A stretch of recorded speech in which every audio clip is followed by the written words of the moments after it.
تنزيل من رب العالمين.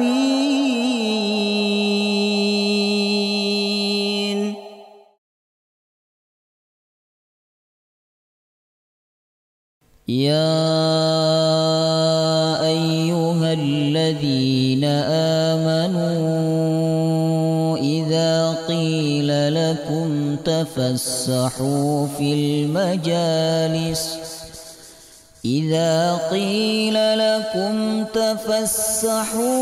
المجالس فافسحوا يفسح الله لكم وإذا قيل انشزوا فانشزوا يرفع الله الذين آمنوا منكم والذين أوتوا العلم درجات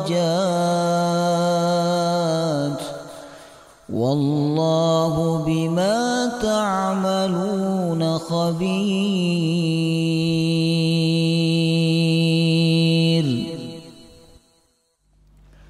بسم الله الرحمن الرحيم. الحمد لله رب العالمين، نحمده ونستعينه ونستغفره ونعوذ بالله من شرور أنفسنا ومن سيئات أعمالنا، من يهده الله فلا مضل له ومن يضلل فلا هادي له. أشهد أن لا إله إلا الله وحده لا شريك له وأشهد أن محمدا عبده ورسوله لا نبي ولا رسول بعده. اللهم صل وسلم على نبينا محمد وعلى آله وصحبه أجمعين. سبحانك لا علم لنا إلا ما علمتنا إنك أنت العليم الحكيم. اللهم إنا نسألك علما نافعا ورزقا طيبا وعملا متقبلا. اللهم أنت يا ميسر يسر أمورنا أمور الدنيا والآخرة آمين يا رب العالمين. السلام عليكم ورحمة الله وبركاته. Alhamdulillah, kita memuji dan bersyukur kepada Allah Subhanahu wa Ta'ala atas kehendaknya malam hari ini kita bisa berjumpa kembali, berkumpul di dalam majelis Al-Quranul Karim. Bila Allah menghendaki kita untuk hadir ke majelis ilmu, itu tanda Allah sayang kepada kita. Karena Nabi bersabda, "May yuridillahu bihi khairan yufaqqihu fiddin." Siapa yang dikehendaki oleh Allah untuk mendapatkan kebaikan, Allah akan memudahkan dia memahami ilmu agama. Maka jalannya kita, Bapak Ibu, jalan ilmu, bukan harta. Salah satu orang yang patut untuk kita iri kepadanya adalah mereka yang diberikan keluasan ilmu oleh Allah dan mengamalkan ilmunya.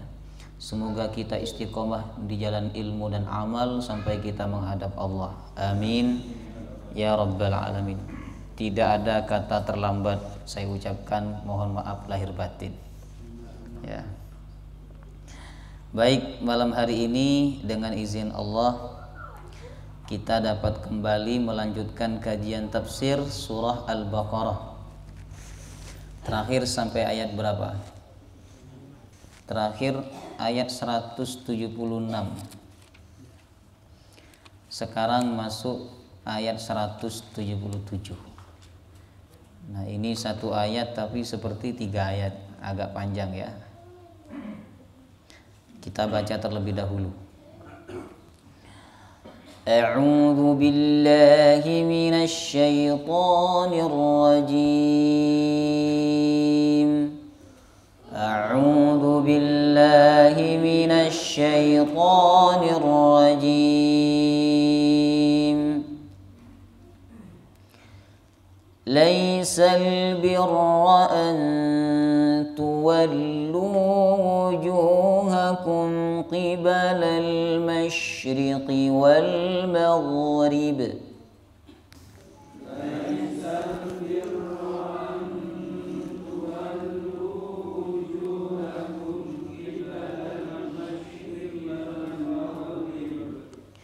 baik ini ada kata qibala. Hati-hati jangan sampai dibaca qablah. Tulisannya sama, tapi harokatnya berbeda ya. Kalau qabla artinya sebelum, kalau qibla artinya menghadap. Ya, beda maknanya. Qibalal masyriqi wal maghrib. Qibalal masyriqi wal maghribi walakinnal birra man amana billahi wal yawmil akhir. Qibalal masyriqi wal maghribi walakinnal birra man amana billahi wal yawmil akhir. Man amana billahi wal yawmil akhir wal malaikati wal kitabi wan nabiyyin. Man amana billahi wal yawmil akhir wal malaikati wal kitabi wan nabiyyin.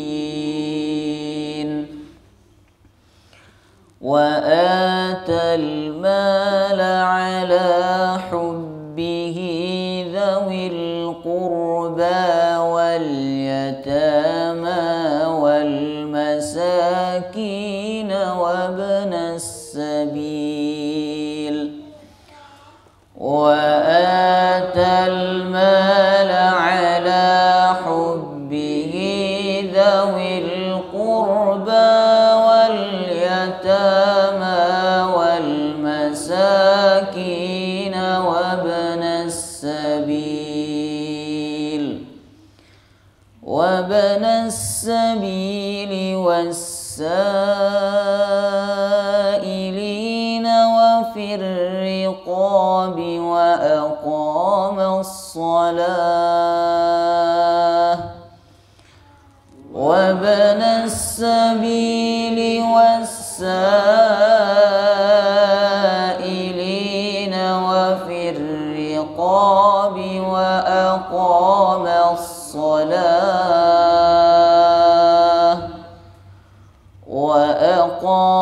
الصلاة وآتى الزكاة والموفون بعهدهم إذا عاهدوا. وأقام الصلاة وآتى الزكاة والموفون بعهدهم إذا عاهدوا. والصابرين في البأساء والضراء وحين البأس.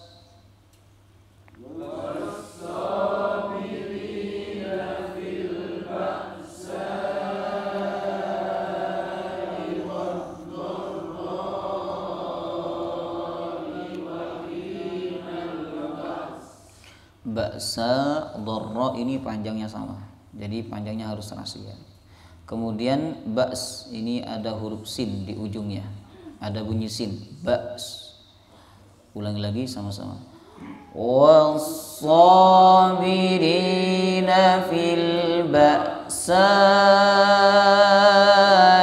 wad-dharra'i wa hinal ba's. Ulaika alladhina sadaqu. Ulaika alladhina sadaqu wa ulaika humul muttaqun. Wa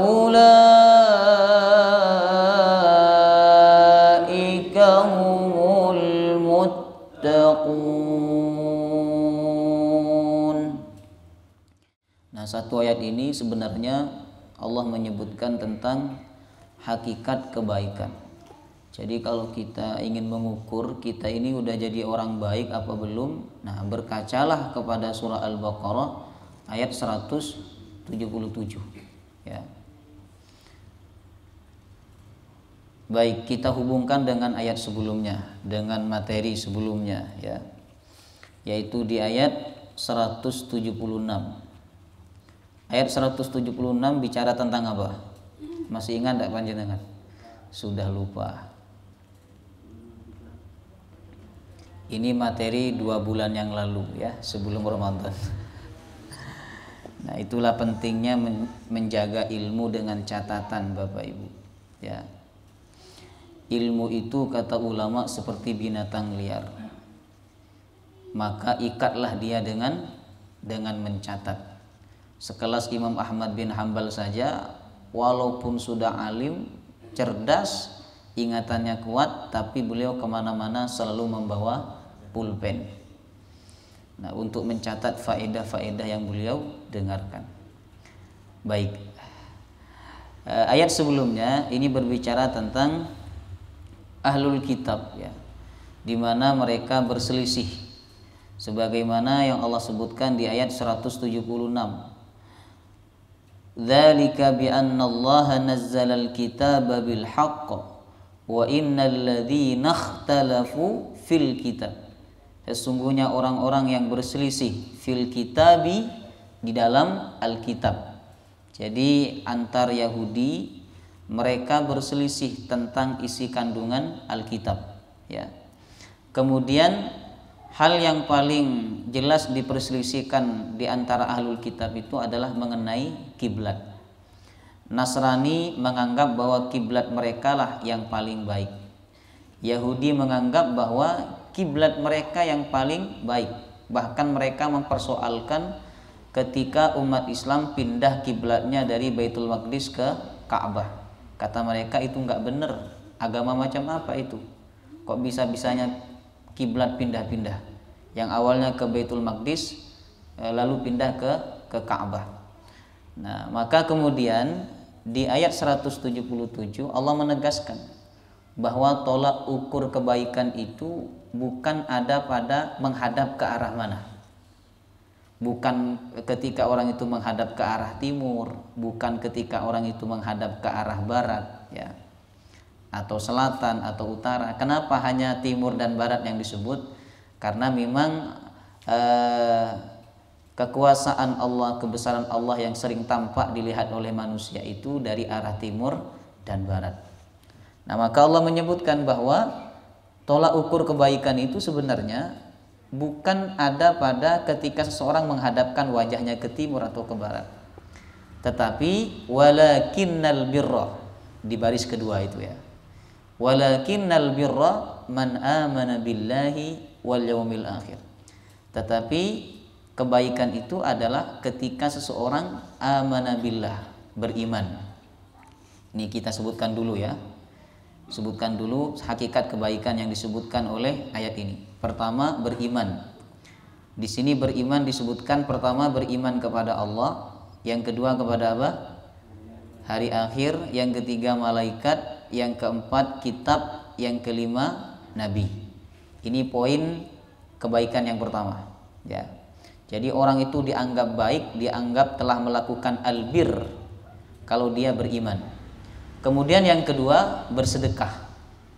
Ini disebut oleh Allah di ayat wa atal mala ala hubbi, memberikan harta ala hubbihi, atas dasar cinta kepada harta itu. Walaupun dia senang kepada hartanya, tapi dia rela melepaskan harta. Nah, orang itu kan biasanya kalau cinta susah untuk melepaskan apa yang dia cintai. Sebenarnya cinta kepada dunia itu boleh-boleh saja Bapak Ibu. Nah, orang yang hebat itu adalah orang yang cinta kepada dunia, cinta banget kepada hartanya, tapi dia masih rela untuk melepaskan harta itu dibagi kepada orang lain. Nah, ini ciri orang baik. Yang kedua, bersedekah ya. Kepada siapa sedekah itu Allah sebutkan? Pertama, dzawil qurba, kerabat. Yang kedua, dilihat ayatnya, wal yatama, anak yatim. Yang ketiga, orang miskin. Yang keempat, wabnas sabil, ibnu sabil. Ibnu sabil ini kalau bahasa kasarnya anak jalanan, bukan anak pang itu ya. Anak jalanan ini adalah musafir yang kehabisan bekal untuk pulang ke negara asalnya. Nah, dia punya hak untuk kita beri bantuan.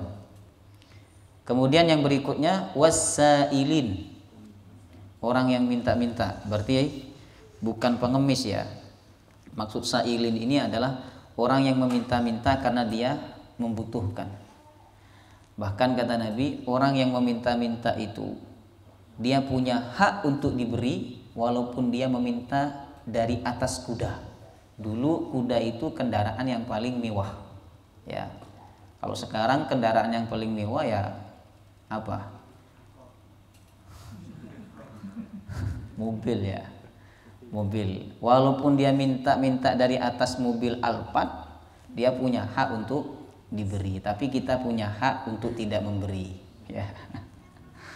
Nah, itu yang disebutkan oleh Rasulullah. Kemudian orang yang berhak untuk kita memberikan harta kepadanya adalah wafir riqab.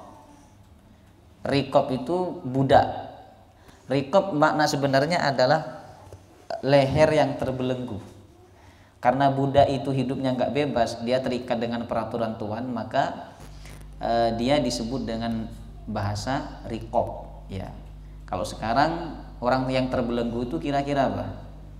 Orang yang punya hutang, hutangnya banyak ya, pikirannya tidak karu-karuan. Nah, itu bisa kita kasihkan sedekah harta supaya dia bisa bayar hutang.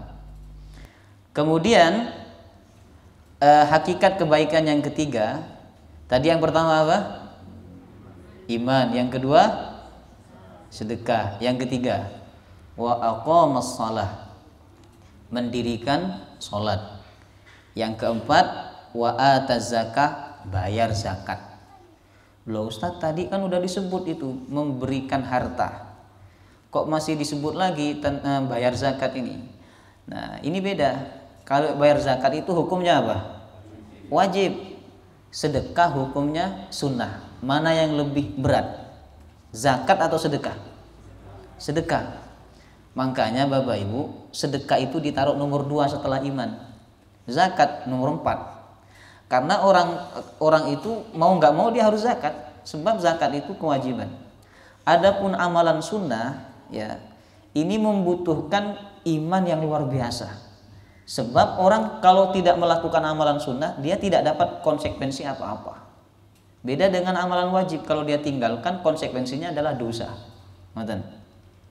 Tapi amalan sunnah, sedekah ya, ini kalau dia tidak punya iman yang keren, tidak punya iman yang luar biasa, nggak akan melakukan. Walaupun dia ahli sholat, walaupun dia ahli puasa, kalau udah berurusan dengan amalan sunnah ini, tidak semua orang bisa melakukannya. Saya ambil contoh ya, seperti kurban. Kurban itu kan menurut jumhurul ulama hukumnya apa? Sunnah muakkad, kecuali hanya ada satu ulama yang mengatakan wajib, yaitu Imam Abu Hanifah, mazhab Hanafi, hukumnya wajib berkurban. Orang yang mampu tapi tidak berkurban dalam mazhab Hanafi hukumnya berdosa. Tapi jumhur ulama mengatakan hukumnya sunnah. Nah, karena sunnah itulah tidak banyak orang yang kemudian bisa melakukannya, butuh iman yang luar biasa. Karena ya sunnah, bukan wajib. Kalau wajib mau tidak mau orang yang mampu itu harus berkurban ya. Itulah kenapa Allah sebutkan berbeda antara sedekah dengan zakat. Kemudian yang kelima, ciri albir itu adalah wal mufuna bi ahdihim idza ahadu, menepati janji apabila berjanji. Jadi ucapannya bisa dipegang. Kemudian yang keenam, was-sabirina fil ba'sa'i wad-dharra'i wa hinal ba's, sabar. Sabar fil ba'sa, ketika susah, wad-dharra, dan ketika sulit. Apa bedanya ba'sa dengan dharra? Ba'sa itu susah ekonomi. Sedangkan dharra orang yang diuji oleh Allah dengan sakit ya atau sejenisnya. Pokoknya begini deh. Ba'sa ini yang berurusan dengan harta, sedangkan dharra selain harta. Nah, kenapa Allah sebutkan ujian harta terlebih dahulu dibandingkan ujian yang lainnya? Karena manusia itu lebih susah, lebih tertekan kalau dia dikasih ujian harta dibandingkan ujian sakit. Betul lah. Orang kalau sakit tapi masih banyak uangnya, dia akan lebih ringan, lebih mudah untuk berobat kemana-mana. Ya. Tapi kalau udah tidak punya uang, hadirin, ya itu tidak sakit jadi sakit. Ya, kalau tidak punya uang. Makanya ujian tidak punya uang itu didahulukan oleh Allah dibandingkan ujian sakit. Ya. Kemudian wahinal ba's, dan sabar ketika terjadi peperangan. Ulaika alladzina shadaku, mereka itulah shadaku, orang-orang yang jujur. Wa ulaika humul muttaqun, dan mereka itulah orang-orang yang bertakwa kepada Allah. Sudah paham semua? Hah? Belum paham juga? Waduh, kalau belum paham nanti saya jelaskan tambah tidak paham jenengan ini. Ya. Sudah paham ya? Nah, ini kalau sudah paham sudah selesai pengajiannya. Nah, baik. Kita kaji lebih dalam lagi dari kata yang digunakan oleh Allah di dalam ayat ini. Allah berfirman, laisal birra an tuwallu wujuhakum qibalal masyriqi wal maghrib. Kebaikan itu bukanlah ketika seseorang menghadapkan wajahnya qibalal masyriqi wal maghrib, ke arah timur dan ke arah barat. Nah, kebaikan dalam ayat ini Bapak Ibu Allah sebutkan dengan istilah albir. Albirru, ya. Albir itu satu akar kata dengan albar. Albar artinya daratan. Kalau albir artinya kebaikan. Ini memiliki makna dasar yang sama. Makna dasarnya adalah albir itu lapang atau luas. Ya. Kenapa daratan itu disebut oleh Allah dengan istilah albar? Karena daratan itu luas. Ya.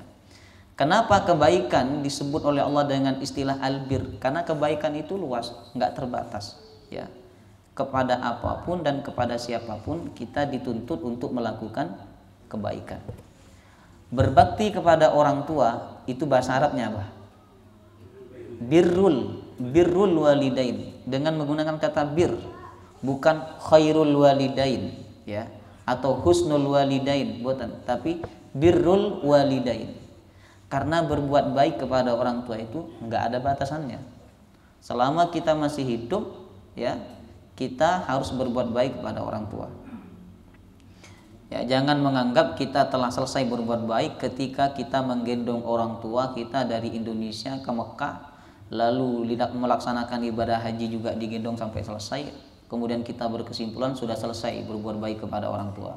Ya, jadi tidak ada batasannya berbuat baik kepada orang tua. Makanya berbakti kepada orang tua itu disebut oleh Nabi dengan istilah bir, ya, birrul walidain. Kemudian yang kedua, ya, tadi albir satu akar kata dengan albar. Albar artinya daratan, ya. Daratan dalam Al-Qur'an Bapak Ibu itu biasanya disandingkan dengan lautan. Sebagaimana ayat yang sudah kita pelajari, ya, di beberapa ayat yang sebelumnya itu ada kalimat fil barri wal bahar, di daratan dan di lautan, ya. Nah, lautan itu sifatnya apa? Bergelombang, ya. Sedangkan daratan sifatnya apa? Tenang, dia stagnan, ya. Nah, maka demikian pula juga dengan kebaikan. Kebaikan disebut dengan istilah albir karena kebaikan itu tenang, ya, dan mendatangkan ketenangan. Orang kalau berbuat baik hidupnya pasti tenang. Itulah yang disebut oleh Nabi dalam hadis yang sahih. Ketika ada sahabat bertanya kepada Nabi tentang albir, Kata Nabi, istafti qalbak. Coba kamu tanyakan kepada hatimu. Jadi kebaikan itu sebenarnya nggak butuh dalil untuk dinilai. Karena kebaikan itu sudah diterima dan membuat jiwa tenang. Kata Nabi, albirru matma'annat ilaihin nafsu watma'anna ilaihil qalbu. Kebaikan itu adalah yang membuat jiwa dan hati menjadi tenang. Kalau hati ragu, hati gelisah, hati tidak tenang, berarti apa yang dilakukan itu enggak baik. Ya. Ada jamaah yang merasa gelisah, ya. Tapi dia ingin begitu. Cuman hatinya dirundung rasa kegelisahan ketika anaknya diterima di Bank Mandiri, ya, di jalur manajer. Senang tapi campur gelisah. Nah ini biasanya ketika ada kegelisahan membuat jiwa tidak tenang, berarti apa yang akan dilakukan itu memang tidak baik, Bapak Ibu. Ya. Jadi kebaikan itu selalu mendatangkan ketenangan. Maka kalau kita ingin tenang dalam hidup ini, jadilah orang baik. Pasti tenang. Pasti tenang kalau kita jadi orang baik. Ya. Baik kepada Allah, baik kepada manusia. Berbuat baik sebisa yang dapat kita lakukan. Ya, kita bisa berbuat baik dengan harta kita, lakukan. Bisa berbuat baik dengan tenaga kita, lakukan. Bisa berbuat baik dengan keahlian kita, lakukan. Ya, intinya jangan sampai kita nggak jadi orang baik. Ya, apa yang bisa kita lakukan untuk berbuat baik maka lakukan. Dengan begitu hidup akan tenang. Dan Nabi mengatakan dalam hadisnya, khairun nas anfa'uhum linnas. Sebaik-baik kalian yang bermanfaat untuk orang. Percuma kita hidup kalau kita nggak manfaat buat orang lain, Bapak Ibu. Percuma ilmu banyak kalau nggak bermanfaat untuk orang lain. Ya. Percuma punya keahlian kalau nggak bermanfaat untuk orang lain. Ya. Nah itulah yang disebut dengan albir. Ya. Allah menyatakan dalam ayat ini bahwa tolak ukur kebaikan itu bukan ketika kalian menghadapkan wajahnya ke timur dan ke barat. Nah, tetapi kebaikan itu adalah, nah ini Allah sebutkan 6 hakikat kebaikan. Yang tadi apa? Beriman, bersedekah, sudah lupa. Beriman, bersedekah, sholat, zakat, menepati janji, kemudian sabar. 6. Nah, coba kita renungkan dari 6 perkara ini, Bapak Ibu. Yang paling banyak disebutkan itu yang berkaitan dengan Allah atau yang berkaitan dengan manusia? Yang berkaitan dengan manusia, subhanallah. Nah, bahkan sholat itu kan ibadah yang sangat penting. Bahkan Nabi mengatakan imaduddin, tiang agama. Tapi di dalam ayat ini sholat nomor berapa? Lihat dulu ayatnya. Nomor 3, ya. Salat itu nomor 3, wa aqamas shalah. Memang apabila ada 2 hal yang berhubungan dengan Allah dan yang berhubungan dengan manusia, itu biasanya Allah mengalah dan lebih mendahulukan hal yang berhubungan dengan manusia. Kalau kita lebih memilih hal yang berhubungan dengan Allah dan kita meninggalkan hal-hal yang berhubungan dengan manusia, ini bisa menjadi sebab ibadah kita nggak diterima sama Allah. Ya. Apa kata Nabi? Orang yang tahu tetangganya kelaparan, dia mampu untuk memberi makan, tapi dia nggak kasih makan, sholatnya nggak diterima, hajinya nggak diterima. Ya. Walaupun dia menangis di Ka'bah, labbaik Allahumma labbaik, kalau dia membiarkan tetangganya yang kelaparan, padahal dia mampu, nggak diterima. Kalau kita berjalan untuk melaksanakan sholat, ya, sholat berjamaah, tiba-tiba di jalan kita mendapati orang yang mungkin butuh bantuan atau karena dia kecelakaan, ya. Kalau kita tidak bantu, dia akan semakin parah atau bisa mati. Nah, itu kita dahulukan sholat atau membantu orang tersebut? Membantu, Bapak Ibu. Nah, inilah kenapa ketika Allah menyebutkan tentang hakikat kebaikan atau albir, itu Allah lebih banyak menyebut hal-hal yang berkaitan dengan manusia. Hablum minan nas, dibandingkan hal-hal yang berkaitan dengan Allah. Yang berkaitan dengan Allah ini hanya satu, hanya dua, ya, yaitu beriman kepada Allah. Kemudian yang kedua, wa aqamas shalah, mendirikan sholat. Ya. Baik, dari sekian banyak hakikat kebaikan yang disebutkan dalam ayat ini, pertama yang disebut oleh Allah adalah iman. Man amana billah, yaitu ketika seseorang beriman. Nah, biasanya ketika orang itu diminta untuk menyebutkan hakikat sesuatu, kan biasanya disebut pengertiannya, bla bla bla, pengertiannya begini. Tetapi ketika Allah menyebut hakikat kebaikan, Allah nggak nyebut pengertian, langsung yang disebut oleh Allah itu aplikatif. Kebaikan ini begini kata Allah, ini. Nah, ini kebaikan kata Allah. Allah tidak menyebut pengertian. Allah tidak mengatakan kebaikan itu sesuatu yang membuat hatimu menjadi tenang dan kamu menjadi tentram. Nah, tidak begitu. Karena itu bersifat teoritis. Allah langsung menyebutkan prakteknya, yang praktis ya. Bahwa kebaikan itu pertama iman, yang kedua bersedekah, yang ketiga sholat, yang keempat bayar zakat, yang kelima menepati janji, yang keenam sabar. Yang pertama disebut oleh Allah adalah iman. Kenapa iman yang pertama disebut? Karena kebajikan yang paling tinggi adalah ketika seseorang itu beriman kepada Allah, ya. Itu kebaikan yang paling sempurna, Bapak Ibu. Orang kalau ahli sedekah, ahli infak, cuman dia nggak beriman kepada Allah, tetap akan kalah dengan mereka yang beriman kepada Allah Subhanahu wa ta'ala. Jadi kebaikan yang paling paripurna itu adalah yang ketika seseorang beriman kepada Allah Subhanahu wa ta'ala. Yang kedua, kenapa Allah menyebutkan iman terlebih dahulu? Karena kebaikan-kebaikan yang lain ya, seperti sedekah, sholat, zakat ya, ini tidak ada nilainya kalau tidak didasari dengan iman. Makanya motivasi kita melakukan kebaikan itu, motivasinya adalah iman kepada Allah, bukan karena kemanusiaan. Beda dengan orang barat ya. Orang barat itu kan banyak di antara mereka yang memberikan donasi ya, seperti Bill Gates ya. Itu orang kaya tetapi dia tidak tamak dengan kekayaannya, sebab apabila ada bencana, ada orang yang membutuhkan, maka dia akan memberikan donasi besar-besaran. Tetapi motivasi dia memberikan donasi itu bukan iman, Bapak Ibu. Ya, motivasinya apa? Kemanusiaan.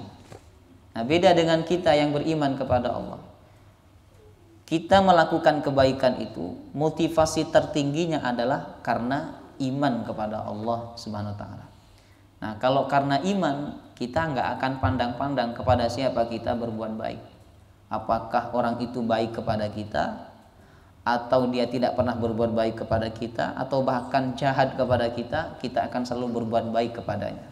Karena motivasi kita adalah iman kepada Allah, cinta kepada Allah Subhanahu wa ta'ala. Kemudian, kenapa iman yang pertama disebut oleh Allah? Karena yang mendorong seseorang untuk melakukan kebaikan itu sebenarnya adalah iman. Ini bagi kita yang beriman kepada Allah ya. Sebenarnya yang mendorong seseorang itu untuk melakukan kebaikan adalah iman. Makanya kata Nabi, kalau kalian melihat ada orang rajin ke masjid, fashhadu,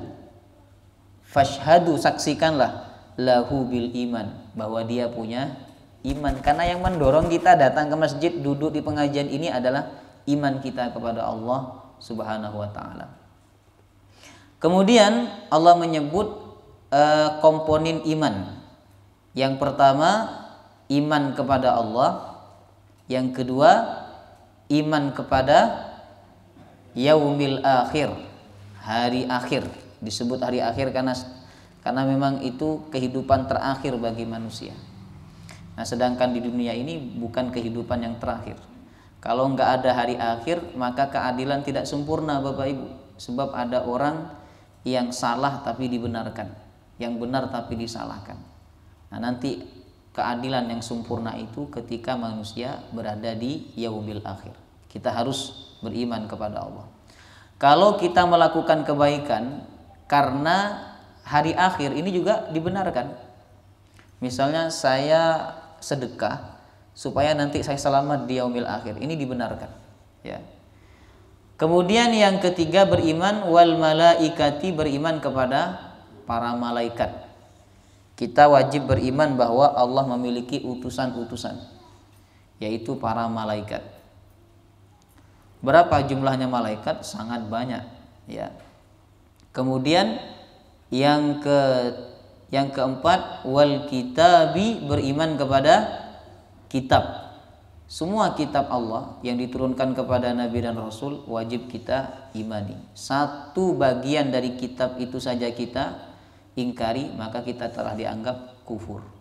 Kalau kita ingkar kepada ayat Quran satu ayat saja, maka kita telah dianggap mengingkari seluruh ayat Al-Quranul Karim. Karena antar satu ayat dengan ayat yang lain itu sama-sama diturunkan dari Allah Subhanahu wa taala. Misalnya ibu-ibu, ya, mengingkari ayat poligami. Karena saking bencinya kepada orang laki-laki yang poligami, sampai-sampai ketika baca surat An-Nisa ayat berapa yang poligami itu? Oh, jangan pura-pura enggak tahu panjenengan. Nah, saya juga lupa hadir. Nah, itu sampai dilonjat, nggak mau dibaca karena saking bencinya kepada poligami. Nah, ini nggak boleh. Benci kepada satu ayat berarti membenci ayat yang lain. Ingkar kepada satu ayat berarti telah mengingkari seluruh ayat Al-Quran. Imannya batal kalau begitu. Kemudian yang kelima, beriman kepada wan nabiyyin kepada para nabi dan rasul. Jadi kita wajib beriman tidak hanya kepada Nabi Muhammad.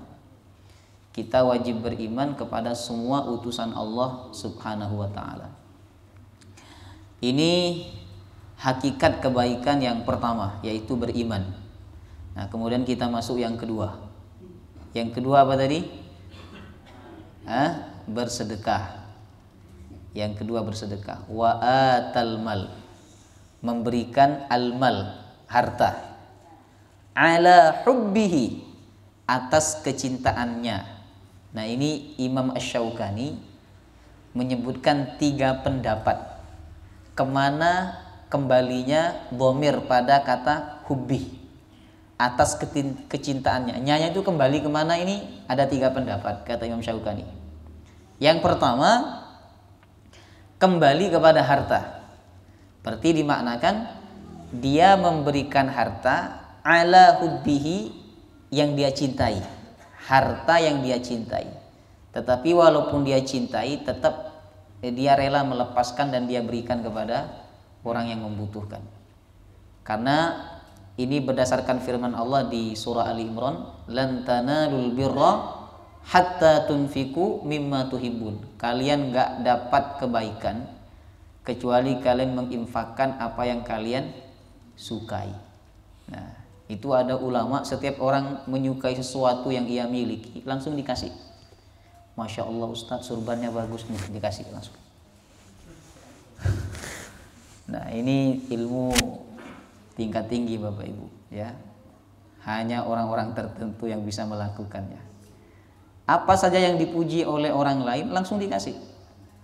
Karena ingin termasuk dalam firman Allah, lan tanalul birra hatta tunfiku mimma tuhibbun, ya. Misalnya gamis ustadznya dipuji, Masya Allah Ustadz, gamisnya baru, ya, berapa harganya, bagus, ya, langsung dikasih. Tapi tidak mungkin lah, gamis kan tidak sedang, ya. Nah, maka dhamir menurut pendapat yang pertama ini kembalinya kepada harta, walaupun cinta tapi tetap rela melepaskannya. Nah, ini butuh kekuatan iman. Siapa yang tidak cinta kepada harta Bapak Ibu? Apalagi potongan seperti kita ini. Kita tidak usah pura-pura zuhud, ya. Tidak bisa kita ini. Wajah-wajah kita ini cinta kepada dunia, ya. Siapa yang tidak senang kepada dunia? Tapi ada orang yang cintanya berlebih-lebihan, ya. Ada orang yang cinta tetapi kemudian cintanya dikalahkan cinta kepada Allah Subhanahu wa taala. Nah, tetapi walaupun orang itu cinta betul kepada harta karena dia ingin menjadi bagian daripada ayat ini, akhirnya dia lepaskan, ya. Kemudian yang kedua, hubbihi ini kembalinya kepada Allah. Jadi kita terjemahkan begini, wa atal mala ala hubbihi. Dia memberikan harta ala hubbihi karena cintanya kepada Allah. Sebenarnya dia cinta kepada harta itu, tetapi dia lebih cinta kepada Allah. Maka dia kasihkan harta kepada orang yang membutuhkan, ya. Kemudian yang ketiga, ala hubbihi ini kembali kepada orangnya. Kembali kepada orangnya, Bapak Ibu. Jadi maknanya wa atal mala ala hubbi. Dia memberikan harta karena memang dia suka memberi. Jadi tipikal orangnya itu memang suka memberi, cinta berbagi kepada orang lain, ya. Nah, ini tiga-tiganya boleh kita pakai untuk memaknai ayat wa atal mala ala hubbi, ya. Kemudian Allah menyebutkan prioritas sedekah itu ditujukan kepada siapa? Yang pertama, dzawil qurba, kerabat, orang yang ada hubungan keluarga. Ini harus kita dahulukan. Jadi kalau kita punya sedekah, dahulukan kerabat, karena kalau kita sedekah kepada kerabat itu pahalanya dua, pahala sedekah dan pahala silaturahim, ya. Tapi terkadang ada sebagian orang nggak mau ke kerabat. Karena kalau ke kerabat viralnya cuma di kerabat aja, orang lain nggak tahu. Tapi kalau sedekah kepada si fulan, ya, kepada tetangga yang bukan kerabat, biasanya tetangga itu kan cerita kepada tetangganya, nanti cerita, akhirnya satu kampung tahu bahwa si fulan ahli sedekah. Nah, teman, kalau sedekahnya kepada ke keluarga biasanya kan dianggap biasa, wong namanya keluarga, ya pantaslah dikasih, kan begitu. Nah, padahal sedekah kepada keluarga itu nilainya lebih tinggi dibandingkan sedekah kepada yang bukan keluarga, ya. Kemudian yang kedua, wal yatama, sedekah kepada anak yatim, ya. Keluarga sudah terpenuhi semua, udah kaya-kaya, udah cukup hidupnya. Nah, maka yang kedua cari anak yatim. Anak yatim itu anak yang ditinggal wafat oleh ayahnya dan dia masih belum baligh, ya. Kalau ditinggal wafat oleh ibunya tidak termasuk yatim, ya, walaupun orang Indonesia menyebutnya piatu, tapi dalam Al-Qur'an nggak ada piatu, ya. Yatim itu ketika ditinggal wafat oleh ayahnya. Ustadz, kan harta peninggalannya banyak, warisannya banyak, apakah masih disebut yatim? Iya. Apakah masih diberikan bantuan? Iya, tetap diberikan bantuan, karena membantu anak yatim itu sebenarnya bukan karena dia butuh, tapi karena ingin memberikan kasih sayang kepada dia. Nah, makanya ketika Allah menyebut yatim dan miskin, pertama yang disebut itu adalah anak yatim, karena manusia ini sebenarnya, Bapak Ibu, itu lebih memerlukan kasih sayang dibandingkan harta. Ini sudah fitrah manusia, betul lah. Nah, ibu lebih sayang mana? Suami banyak uang tapi nggak sayang sama ibu. Suaminya nggak banyak uang tapi sayang sama panjenengan, mana yang lebih ibu sukai? Itu Pak, dengerin. Nggak, kalau disuruh memilih kan nggak ada pilihan yang ketiga. Nggak mau pilihan yang itu, Ustadz, maunya ada yang ketiga, yaitu banyak uang dan sayang. Jadi memang manusia itu lebih memerlukan kasih sayang dibandingkan harta, makanya Allah sebut yatim terlebih dahulu. Kemudian wal masakin, orang miskin. Kemudian wabnas sabil, ya, ibnu sabil, yaitu musafir yang kehabisan bekal. Lalu wasailin, orang yang meminta-minta. Ini juga punya hak untuk kita beri, Bapak Ibu. tetapi dia ada urutan nomor berapa itu? Di urutan nomor berapa? Keluarga, yatim, miskin, ibnu sabil, yang kelima. Jadi pengemis itu urutan yang kelima. Ketika semua sudah tercover baru kita kasih kepada orang yang meminta-minta. Kemudian yang keenam, wafir riqab, budak, ya. Budak yang bisa bebas kalau membayar kepada tuannya, maka dia punya hak untuk diberi bantuan. Lalu kita lanjut, ya. Yang ketiga, hakikat kebaikan itu adalah wa aqamas shalah, mendirikan sholat. Nah, sholat nomor 3, ya. Kemudian wa ataz zakah, bayar zakat. Lalu yang kelima, wal mufuna bi ahdihim idza ahadu, menepati janji apabila berjanji, baik berjanji dengan Allah maupun berjanji dengan manusia, dia selalu menepati, berarti itu orang baik. Jadi kalau panjenengan punya kawan lalu dia suka menepati janjinya, berarti kawan panjenengan itu adalah orang yang baik, ya. Kalau dia berjanji cuman gak nepati janji, nah itu berarti bukan orang baik yang dimaksud oleh ayat ini. Kemudian orang baik itu juga adalah was-sabirina fil ba'sa'i wad-dharra'i wa hinal ba's, orang yang sabar.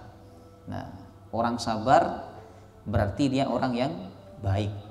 Nah, kita kalau termasuk orang sabar berarti kita ini termasuk orang yang baik. Sabar fil ba'sa, di dalam kesulitan ekonomi, wad-dharra, dan di dalam sakit. Ada orang bisa sabar di dalam sakit tapi nggak bisa sabar di dalam kekurangan ekonomi, ya. Kalau urusan uang nggak bisa sabar, tapi kalau urusan sakit masih bisa bersabar. Nah, ini masih belum menjadi orang yang baik, ya. Wahinal ba's, dan sabar ketika terjadi peperangan. Misalnya di Indonesia ini waliyadzubillah terjadi peperangan, ya. Nah, maka kita dituntut oleh Al-Quran untuk sabar, karena peperangan itu banyak sekali dampaknya, terutama kepada ekonomi, Bapak Ibu, ya. Kemudian Allah menyatakan ulaikal ladzina shadaqu, mereka itulah orang-orang yang jujur. Jadi iman dapat mereka tampakkan dengan perbuatan. Perbuatannya sama dengan apa yang dia imani kepada Allah Subhanahu wa taala. Wa ulaika humul muttaqun, dan mereka itulah orang-orang yang bertakwa. Maka apabila kita ingin mengukur kita ini udah jadi orang baik apa belum, udah jadi orang bertakwa atau belum, nah renungkan ayat ini. Kalau belum, beramallah sehingga kita menjadi bagian daripada ayat 177. Wallahu ta'ala alam bissawab. Subhanakallahumma wa bihamdika asyhadu an la ilaha illa anta astaghfiruka wa atubu ilaik. Wassalamu alaikum warahmatullahi wabarakatuh.